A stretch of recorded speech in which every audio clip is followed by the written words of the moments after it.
Hello, welcome to the sideboard here at the Star City Games Modern Open in Knoxville, part of the SCG Tour brought to you by Ultimate Garden KNOX Shares.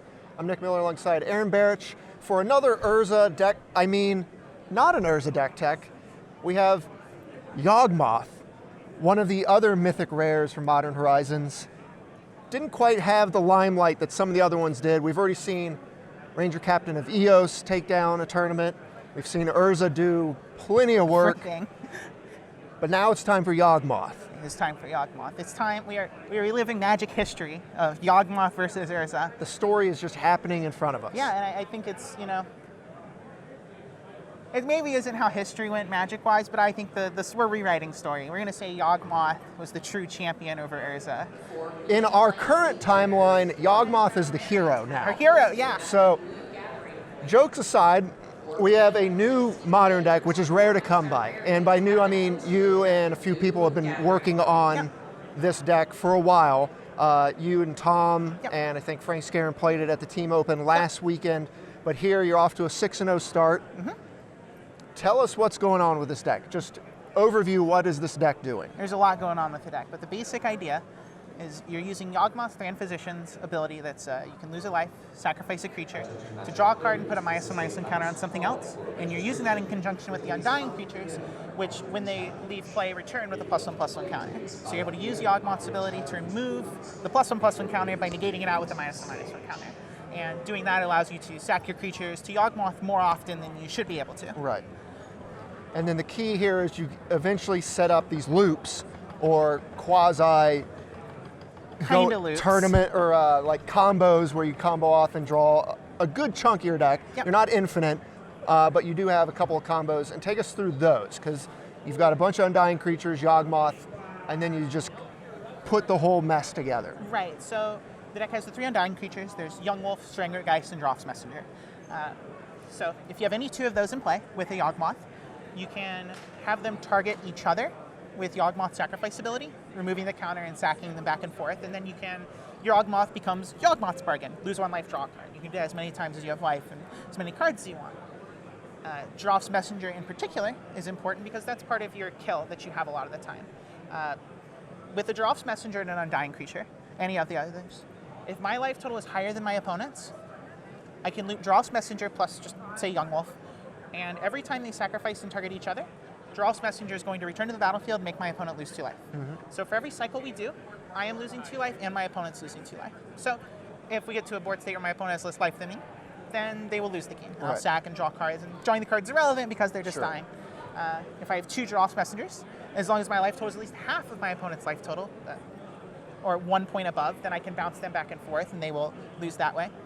Or the deck plays a singleton copy of Blood Artist as your actual full combo win condition. It's the only one that lets you go infinite. And it's, Blood Artist is whenever a creature dies, your opponent loses, target player loses a life and you gain 1 life. So you use Yawgmoth, you sack a creature, they lose 1, you gain 1, so you get your Yawgmoth counter back, and then you just bounce between any 2 Undying creatures and your opponent takes 20. So you're just looking to piece together a board state that has either Messenger and some Undying creatures along with Yawgmoth, or Blood Artist, Yawgmoth, and some Undying creatures. Right. That's the plan, mainly. It's really nice that the Drops Messenger kill comes up the most, because one of the nice things about your deck is Strangler-Geist, a haste creature. Messenger comes in and hurts them. So it's pretty easy to just get your opponent's life total lower than yours and kind of do that type of kill. Yeah, back before the Devoted Druid deck took over and the Malira decks existed, they had these infinite combos, but these also really bad aggro deck draws. Your deck sort of has that similar function. You can piece together a beatdown plan if you need. Yeah, it does have that plan, and that happens a good amount. I'd say 20% of my games end up being where I win the game by attacking my opponent, or at least the pressure my creatures are putting on give me that opening to find the combo time. Against decks like Urza, your big plan is, you play a couple of Undying creatures, and their deck isn't very good at killing things outside of Oko, and you're just able to attack them. And their EE doesn't really kill your things because they all undie, and so that plan is pretty good. That is the nice thing about this deck over the old Malira and Devoted Druid decks, is instead of my creatures dying and coming back with -1/-1 counters, they come back bigger, and Strangler-Geist and Drops Messenger are much better at attacking than Kitchen Finks. Most certainly. All right, so we'll go over the deck now. We have the mana creatures, which you're just used to seeing in any deck with Quarter Calling and Eldritch Evolution, that kind of thing. Birds of Paradise, Noble Hierarch. Wall of Roots. If you're doing Court of Calling, that's like the key card. It's the best thing. Your Undying Creatures, as you mentioned, and then the tutors to go along with the Yawgmoth package to find the specific cards. Yep. Outside of that, we also have the other busted card, Once Upon a Time, just lets you do what, Once Upon a Time, Yeah. which lets you get the engine rolling from the beginning. It's pretty much a tutor, right, at this point in Modern. So you have all these pieces that kind of flow together. Deck is, 4 chords, 4 Eldritch Evolution, 4 Once Upon a Time. So it's really consistent at finding your Yawgmoth because you just see so many cards in a game. You have so many copies of these cards that are virtually the same thing that despite feeling like, the deck is really relying on Yawgmoth because, to be honest, your cards are kind of bad. Yeah. But when you play a Yawgmoth, you suddenly draw 10 cards, and it doesn't matter that your cards are bad because you just have so many of them that it all works out anyway. Right, and that's one thing I saw last week when I was birding some of the games was you would get a little mini combo off with Yawgmoth on the table. It would get elked, but you had already done your thing enough to where you had a backup Yawgmoth and you had this board pressure, and then you got to piece together the win after that. Yeah, it works pretty well against the Urza decks in particular now because they're not really killing you. They don't have a combo as much anymore. They're just kind of playing a fair mid-range game. So it's not that hard to beat a fair mid-range deck by drawing 7 cards, right? What am I missing in this deck right now? So say we've gone over the cards, we've gone over some of the interactions. What are some things that if you look at the deck list, you're not going to immediately put together? So Wall of Roots works really well in Modern in general now, even more so than it used to. It works really well with Once Upon a Time because you can use it on your turn and then on their turn with Once Upon a Time, and you end up getting 2 mana off your Wall of Roots in a turn cycle. So it makes drawing multiple Once Upon a Times not that bad in a deck like this, even though the deck is pretty mana hungry. So that works out really well. Past that, we have the one of Cavalier Knight, and that card is kind of just your singleton as a be able to kill important creatures your opponent could play. Things like some of the Jund decks still play like a Kalidas main board, and you got to kill cards like that. And it's kind of the second Blood Artist copy. If your first artist dies, you can tutor up the Cavalier and then sack the Cavalier to the Yawgmoth, and you're able to bring back the Blood Artist. Sure. So we don't have 2 copies of the combo creature, but we have a pseudo Eternal Witness effect, so that's able to put that together. Mana base here, looking to cast double green, double black spells. It's a little rough. Yeah. It's a little rough. So we have some help here. We have obviously Urborg, but we also have the full playset of the Filter Twilight Mire here. I think this is a key inclusion in the deck. It is super, super important. It's the only way your mana ever works is having this card in your deck. And Once Upon a Time being in the format, allowing you to get it more often is a huge deal. The mana is really bad in general, right? Your deck, so one of the problems with the deck is your life total has to be higher than your opponent sometimes. So you can't play a lot of fetches and shocks.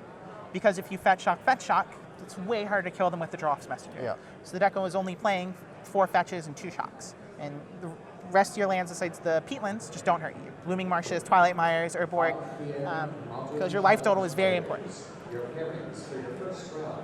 There are so many games that come down to you drawing Twilight Mire or Urborg or not, that it's kind of absurd. Right. There's a lot of hands that are just completely non-functional without one of the cards. But the games where you do get to curve Stranglegeist and Giraffe's Messenger are just your best games. You're pressuring them, you're set up for the combo, your opponent has to deal with your creatures, but if you untap and play the Yawgmoth, they might just die to that. So it's the cost of playing a deck like this. I think it's worth it, even having to play those 2. Yeah, other utility lands, you've got Dryad Arbor in here, but you also have Colony Garden. What's up with that? So Colony Garden just kind of works pretty well in this deck. We're a Court of Calling deck, so the plant can be used for mana. Not only that, it is an extra thing to sacrifice with Yawgmoth. There are games, you said you saw some games where I would play and I would do a little mini Yawgmoth because I didn't have a combo yet. Well, the games I played the Colony Garden, I just had an extra creature and got an extra card or 2. Because every creature you have is 2 cards as long as Yawgmoth is in play and you have an Undying creature. The Dryad Arbor is kind of a similar role. You're able to fetch it up and draw a card with your Yawgmoth if you have to do a weak one. You can pressure some Planeswalkers a little bit with it. Court of Calling for it, it's not that hard. There's a reasonable number of games where you just play a 1-drop and then a Wall of Roots on 2, and then you're able to court for 0 on their turn and get a mana. So, just enough utility. Does the protection from humans techs come up a lot on Yawgmoth? I played 4 matches today. It's come up in 3 of them. Okay. I literally played against humans, so that one matters. Good there. I got that one figured out. Right. It is funny. It's almost more of a drawback sometimes, because they can Phantasmal Image your Yawgmoth, and you can't target the Phantasmal Image with your Yawgmoth because it's a human. So you get mirrors where you both have a Yawgmoth in play, and you're just sacking and targeting everyone's things. That happened earlier. It's super fun. but I played against Prowess twice, and Prowess is 1-drop, Swift Spear and Soul Scar, both humans. All right. And it just happened if you get to watch the time-shifted match, where I blocked a Soul Scar, and Abby shocked my Yawgmoth trying to kill it in combat, but it was pro-human, so it just got 2 -1/-1 counters and lived, and then she died on my turn.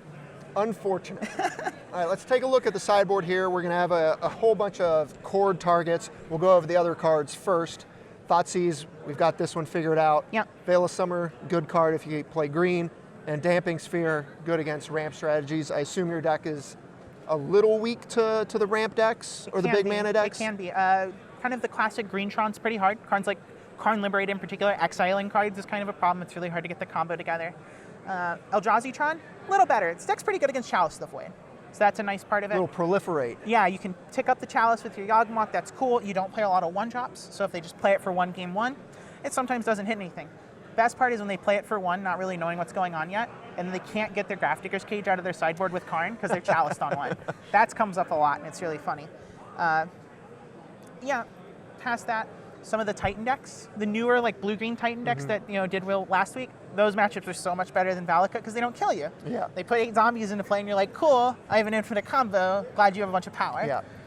So it all works out. Sphere, though, shores up a lot of the random bad, random deck matchups in Modern.